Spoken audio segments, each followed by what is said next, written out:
देखिए, जो आप समझ रहे हैं वो सही समझ रहे हैं, लेकिन मैं यहाँ बल्ब की बात कर रहा हूँ। जी। तो देखिए, आज के डेट में जो कॉकरोचेस की इतनी जनसंख्या बढ़ गई है, चूँकि अभी गर्मी का भी माहौल है, और वैसे भी गर्मियों में ज़्यादातर गंदगी का ज़्यादा बढ़ चढ़ के अंबार लगा होता है। तो जहाँ तक हो सके अपने घर को साफ़ सुथरा रखें, अपने समाज को साफ़ सुथरा रखें, और यदि आपका घर स्वच्छ होगा, आपका समाज स्वच्छ होगा, तो ऑलरेडी देश भी स्वच्छ ही रहेगा। तो कहने का तात्पर्य यही है कि एक सज्जन व्यक्ति, जैसे मैं आपको एक उदाहरण के साथ समझाता हूँ कि जैसे एक सज्जन व्यक्ति ने हमसे ये प्रश्न पूछा कि आप धर्म और पुजारी को आज के डेट में कहाँ देखते हैं। तो मैंने उनसे यही कहा कि देखिए, मैं एक पुजारी तो नहीं, पर मैं एक आध्यात्मिक साधक हूँ और अभी प्रयत्नशील हूँ। तो जैसे अभी सनातन धर्म में देखिए कि सनातन धर्म की और हमारे धर्म की जो है सो बहुत ज़्यादा प्रचंड वेग में आगे की ओर बढ़ती जा रही है, पर ये बहुत दुखद बात है कि पुजारी आज भी वहीं का वहीं एक जगह स्थित है। अच्छा, आप ही एक चीज़ बताएं कि पुजारी की दिनचर्या क्या होती है। पुजारी की जो दिनचर्या होती है वो क्या होती है। पुजारी की दिनचर्या यही होती है कि वो सुबह में उठते हैं, मंदिर को साफ़ सुथरा करते हैं ताकि किसी तरह कोई गंदगी नहीं हो, और जहाँ गंदगी होगी वहाँ कॉकरोच ऑलरेडी होंगे। तो इसीलिए जहाँ तक है कि वो क्या करते हैं कि मंदिर को साफ़ सुथरा रखते हैं, और जो भी वहाँ पे लोग पूजा अर्चना के लिए आते हैं तो वो अपने श्रद्धानुसार पंडित जी जो पुजारी होते हैं उनको दान दक्षिणा देते हैं। कोई 11 रुपया, 21 रुपया, 51 रुपया, अधिक से अधिक 101 रुपया। तो आप समझे कि इन सभी भक्तों में कितने भक्त होंगे जो उनको प्रत्येक दिन कितने पैसे देते होंगे, है ना। कभी 500, कभी 400 या 600, ऐसा कुछ हो जाता है। मतलब मोटा मोटी आप समझे कि महीने के वो 10,000 रुपया, 8-9-10,000 आप कमा लेते होंगे, है ना, दान दक्षिणा से। तो क्या 8-10 हज़ार रुपये में यदि उनकी एक फैमिली होगी, दो बच्चे वाली फैमिली होगी, खुद हो जाएंगे, 4 लोग हो जाएंगे, तो 10,000 में आज के इस महंगाई के दौर में कैसे चलेंगे वो, अपने आप को कैसे सरवाइव कर पाएंगे, आप बताएं। तो कहने का मतलब यही है कि हमें इन सब चीज़ों पे ध्यान न दे करके हमें देखना है कि हमें अपने मन की शुद्धि कैसे करनी है, हमें अपने अंतःकरण की शुद्धि कैसे करनी है। और यदि ऐसा हो संभव हो, हमारे देश में बहुत सारे ऐसे कथावाचक हैं, बहुत सारे ऐसे हमारे महात्मा हैं, बहुत सारे ऐसे हमारे प्रकांड पंडित हैं जिनका मैं हमेशा आदर सत्कार करता रहता हूँ और करता रहूँगा।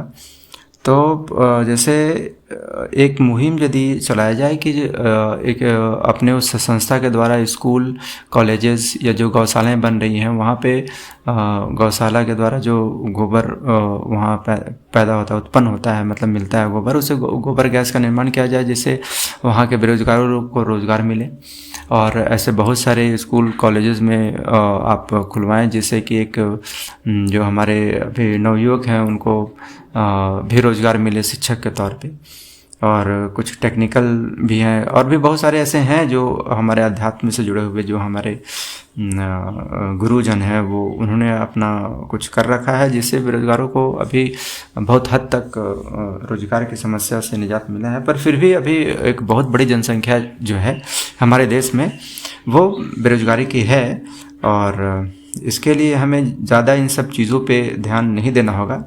जैसे कि आप समझें कि मैं फिर उसी बात पे, ये थोड़ा टॉपिक अलग हो जाता है, फिर मैं उसी बात पे आता हूँ कि जैसे कॉकरोच जो है, देखो आप एक चीज़ समझे, जो मैं कह रहा हूँ वो नहीं है जो आप समझ रहे हैं। मैं यहाँ पे केवल उस गंदगी के बारे में बात कर रहा हूँ जिसे साफ़ करनी है ना। यदि वो ऑलरेडी साफ़ हो जाएगी तो फिर ना तो कॉकरोच रहेंगे ना तो और कुछ रहेंगे, है ना। तो कहने का मतलब ये है कि अच्छा एक चीज़ आप बताओ कि कॉकरोच रहते कहाँ हैं, उनका निवास स्थान कहाँ है। तो बेहतर सभी लोग जानते हैं कि उनका जो निवास स्थान है वो ऑलरेडी कचरे में, किचन में या गटर में, जहाँ ज़्यादा गंदगी होती है उस जगह पे वो ज़्यादा वो पाए जाते हैं। तो उनको सफाई कैसे किया जाए, है ना। तो कोई क्या करता है कि अपने घर में झाड़ू से वो उसे हर कोने से निकालता हुआ दिखता है, लेकिन कुछ ही निकल पाते हैं, बाकी तो सभी छुप जाते हैं, दरारों में छुप जाते हैं, है ना। तो झाड़ू से एक दो कॉकरोच मरे तो मरे, नहीं तो वो भी नहीं, है ना। कुछ लोग क्या करते हैं कि कुछ करते हैं कि ऐसा तो मैंने नहीं देखा है कि सभी फूल अर्चना या फिर ऐसा कुछ धूप अगरबत्ती दिखाओ कि कॉकरोच भाई साहब आप आ जाओ और आप यहाँ से चले जाओ, तो ये भी संभव नहीं है। और एक चीज़ है कि जैसे आप कॉकरोच यदि वो कहीं बाहर घूमते हुए नज़र आ गए, अब आप उसे एक आपने हाथ का पंजा एक मार दिया उसमें, तो हो सकता है कि एक दो कॉकरोच उसमें से धराशाही हो जाए, है ना।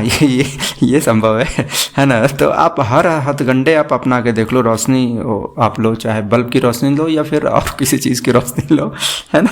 पुराने ज़माने में तो वो जो एक रहता था जिसमें हम लोग केरोसिन ऑयल, आप समझ सकते हो मैं क्या कहना चाह रहा हूँ, है ना। तो या फिर एक इतना छोटा सा एक ढिबरी हम लोग कहते थे, हाँ, उसमें ढिबरी हम लोग ढिबरी कहते थे, जिससे रोशनी आती थी, है ना। तो आज के ज़माने में वो सारी चीज़ें तो नहीं है, बल्ब की है, तो मैं बल्ब के ही बात करूँगा।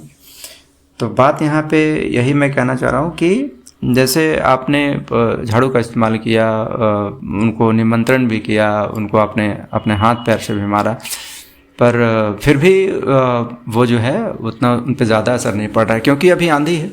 क्योंकि आप जानते हैं कि जब आंधी आती है तो ज़ोरों की आंधी आती है, और जब आंधी चली जाती है तो माहौल पूरा शांत होता है, माहौल पूरा शांत हो जाता है। तो कहने का मतलब ये है कि आप इस बात को समझो, है ना।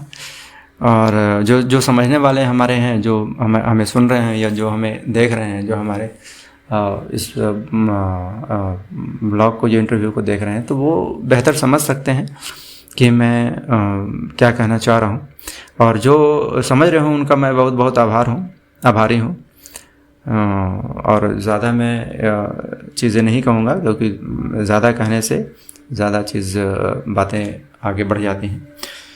तो मैं यही कहूँगा कि कॉकरोच वर्सेस, यदि आप अपने बुद्धि को, अपने गंदगी को अध्यात्म की तरफ आप यदि लेके आते हो, तो संभवतः है कि आपके मन की जो गंदगी है, ये कॉकरोच रूपी जो मन है, उसमें जो गंदगी है, उसे आप निजात पा सकते हो।